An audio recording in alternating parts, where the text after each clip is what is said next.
महाविद्यालय को नैक से ग्रेडिंग दिलाना, और हम लोग उसमें सफल भी हुए हैं। यहाँ के सारे कर्मचारियों शिक्षकों के सहयोग से हम लोग SSR अपलोड कर दिए।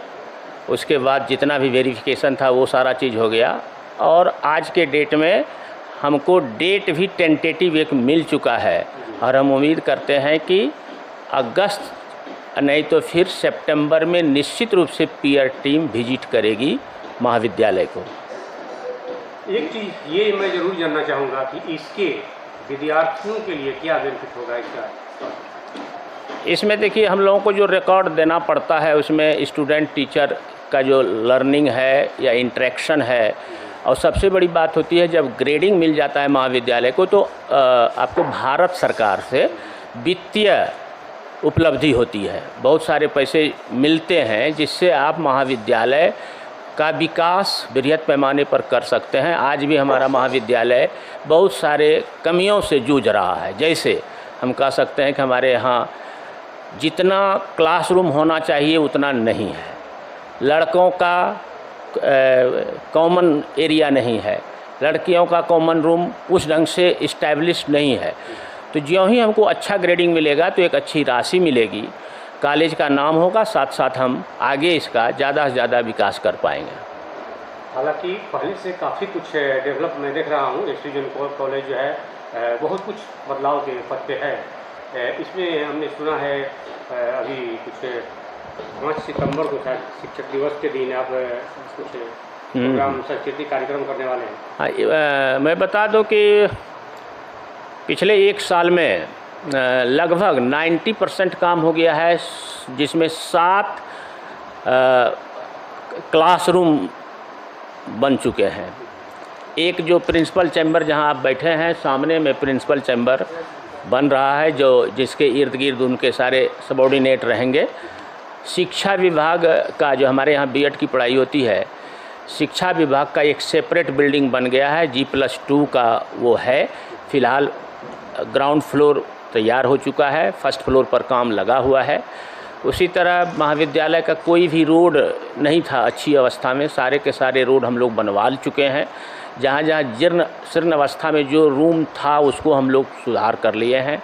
महाविद्यालय का जो सभागार है वो बिल्कुल डिजिटलाइज्ड हो गया है, वो हर तरह से उसका सौंदर्यीकरण कर दिया गया है। हम समझते हैं सासाराम में शायद ही वैसा कोई सभागार होगा, आप लोगों को देखने का मौका मिलेगा।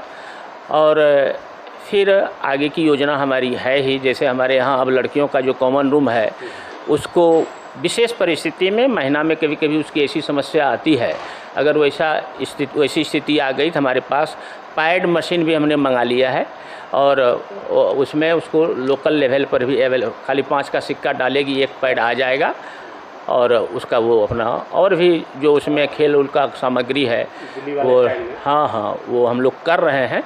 और बहुत सारी योजनाएं पाइपलाइन में हैं जिसको हम लोग कोशिश कर रहे हैं कि पूरा हो जाए। आपके महाविद्यालय की ओर से छात्र छात्राओं में साहित्यिक और सांस्कृतिक रुझान पैदा करने के लिए समय समय पर कार्यक्रम होते रहें, क्या इस बार भी कोई योजना है क्या? अभी तो 1 अगस्त को हमारा स्थापना दिवस समारोह है, लेकिन हम लोगों ने निर्णय लिया है कि 5 सितंबर शिक्षक दिवस को एक भव्य सांस्कृतिक कार्यक्रम का आयोजन किया जाएगा, जिसमें कवि, मुशायरे और ये सभी तरह के कार्यक्रम होंगे।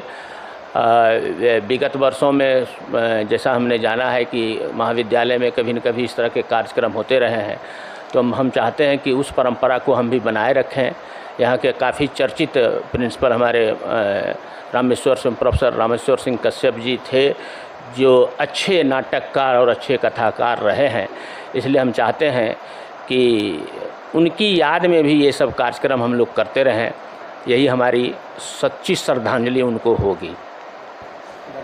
धन्यवाद। जैसा कि आपने देखा, एसटीजन कॉलेज के प्रिंसिपल नवीन कुमार जी थे, और मिस्र रुमा सब मिट गए जहाँ से अब तक, मगर है बाकी नामो निशा हमारा। हिंदुस्तान में कुछ ख़ास बात है। हमारे प्रोफेसर साहब ने कहा था, मेरी शायर कहता है, मेरी अरब को आई ठंडी हवा जहाँ से, मेरे अरब प्रोफेट हमारे अरब के, मेरे अरब को आई ठंडी हवा जहाँ से मेरा वतन वही है, मेरा वतन वही है। हम लोग बहुत गौरव महसूस करते हैं कि हम भारत के हैं। कुछ लोगों ने हज के लिए जाते हैं, उम्रा के लिए सोचते हैं काश हम वहीं, तो हम लोग का भी एक है, लेकिन वतन से वतनियत एक रहती है कि साहब ये कम नहीं है। बात समझ रहे हैं?